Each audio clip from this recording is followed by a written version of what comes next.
This channel does not promote any violent, harmful, or illegal activities. All content provided by this channel is meant for an educational purpose only.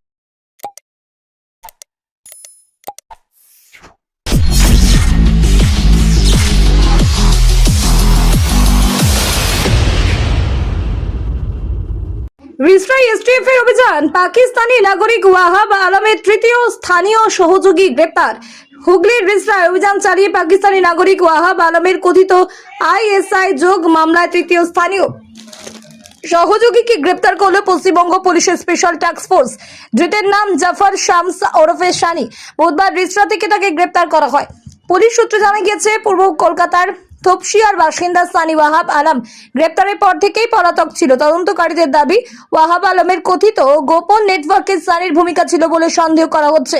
তাকে জিজ্ঞাসাবাদ করে ISI এর তদন্তে সঙ্গে সম্ভাব্য যোগাযোগ এবং নেটওয়ার্কের বিস্তার সম্পর্কে তথ্য সংগ্রহের চেষ্টা চলছে।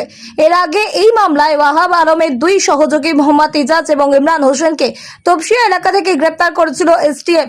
তদন্তে অভিযোগ উঠেছে, 2012 সালে নেপাল হয়ে অবৈধভাবে ভারতে প্রবেশ করা ওয়াহাব আলমকে ভারতীয় পরিচয়পত্র তৈরি করতে সাহায্য করেছিলেন ইজাজ।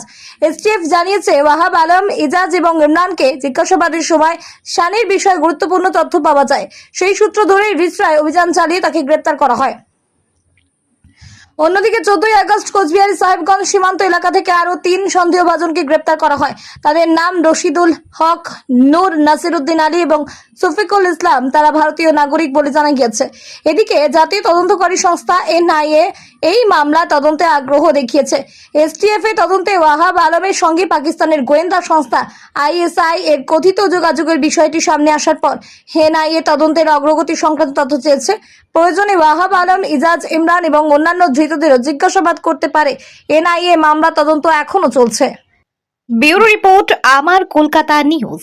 তো 6-7 বছর আগের মতন থাকতো, কিন্তু ভালোই ছিল ছেলেটা, কোনো এই নেই। গদির কাজ করতো, 2 ভাই, বোনরাও কলকাতাতে বিয়ে হয়েছে। তারপর এখান থেকে যখন বাড়িওয়ালা ওদের সরিয়ে দিল, বিল্ডিং বানালো, ওরা কলকাতা শিফট হয়ে গেল। মানে কোথায় চলে গেল? কলকাতায়, সেটা তপসিয়া দিকে মনে হয় আমরা শুনেছি। এবার ও কি কোনো দেখেছেন আচরণ কিরকম ছিল? বা এইখানে তো খুবই ভালো, সেটাই তো আমরা শুনে অবাক। একদম ভালো ছিল, মেলামেশা সবার সাথে একদম। কে কে থাকতো এখানে?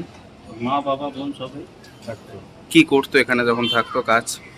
এখানে ওর বাবা তো মিলে চাকরি করতো, দুটো মিলে চাকরি করতো। আর ও ছেলে তো এখানে, আমরা যখন দেখছি তখন পড়াশোনা করতো। এখান থেকে কোনো কাজ করিনি, কলকাতা শিফট হয়ে তাহলে গদির কাজ করে। গদির কাজ। এখানে গদি কাজ করতো না, কলকাতা শিফট হয়ে করে। কিরকম বয়স হবে ওর, মানে এখানে যখন থাকতো? এখানে যখন ছিল মোটামুটি ওর 14-15 বছর। আর এই যে এসটিএফ ওকে ধরলো কালকে, এখান থেকেই ধরেছে সন্ধ্যাবাজারে। আমরা তো খবরই পাই। কি বলবেন, মানে এই যে এইসব ছেলেরা এখন এই সমস্ত চক্রে বেরিয়ে পড়ছে? সব এডুকেশনের কমই, আর কি বলবো, শিক্ষা না দিলে এটাই হয়, আর কিছু না। নাকি কোনো লোভে পড়ে এসব করছে, টাকার লোভ? বা কিন্তু তো ভালোই কামাচ্ছে, শুনছিলাম গদির কাজ করছে, খুব তো ভালোই কাজ করছিল। তপসিয়া থেকে তো আরও কয়েকজন ধরা পড়েছে এই ঘটনা, সেটা তো আমরা জানি না। আপনাদের এই এলাকা কতটা সুরক্ষিত? মানে এখানে বাইরের লোকজন আসে? না, এই এলাকাটা আমাদের তো খুবই ভালো, শান্তিপূর্ণ। এখানে কিছু কখনো আজ পর্যন্ত হয় না। বাইরের লোক কেউ ভাড়া থাকতে আসে এখানে? এখানে মোটামুটি সব আমাদের সব নিজের, আর সবার মোটামুটি সব নিজেদেরই বাড়ি। এখানে ভাড়া বেশি নেই। পুলিশ টুলিশ আসে মানে খোঁজ খবর নিতে? হ্যাঁ, এমনি তো পুলিশরা রাউন্ডিং করে। আর সব সিসি ক্যামেরা রয়েছে দেখছি সব বাড়িতে? হ্যাঁ, সবাই। এমনি কোনো অসুবিধা তো নেই? এই ছেলেটি যেরকম হয়ে যাবে ভাবতে পারেনি। না, আমি তো শুনে সেটাই অবাক হয়ে গেলাম আর কি। এমনি কেমন ছেলে ছিল আপনাদের? খুব ভালো। আমি এইখানে থাকি, ঠিক আছে। তো ওই দোকান ওর ওইখানে ছিল আগে, 7 সাল আগে, 8 সাল আগে এইখানে থাকতো। কোথায় থেকে এসছে বলেছে, আমার মোবাইলে চার্জ নেই, আপনি আমাকে ফোনটা একটু কোথাও করবো। ও ফোন কাকে করেছে, ওর জানা আছে, দিদি ওয়াইফকে করেছে। তারপরে এসেছে, অফিসার ধরে নিয়ে চলে গেছে।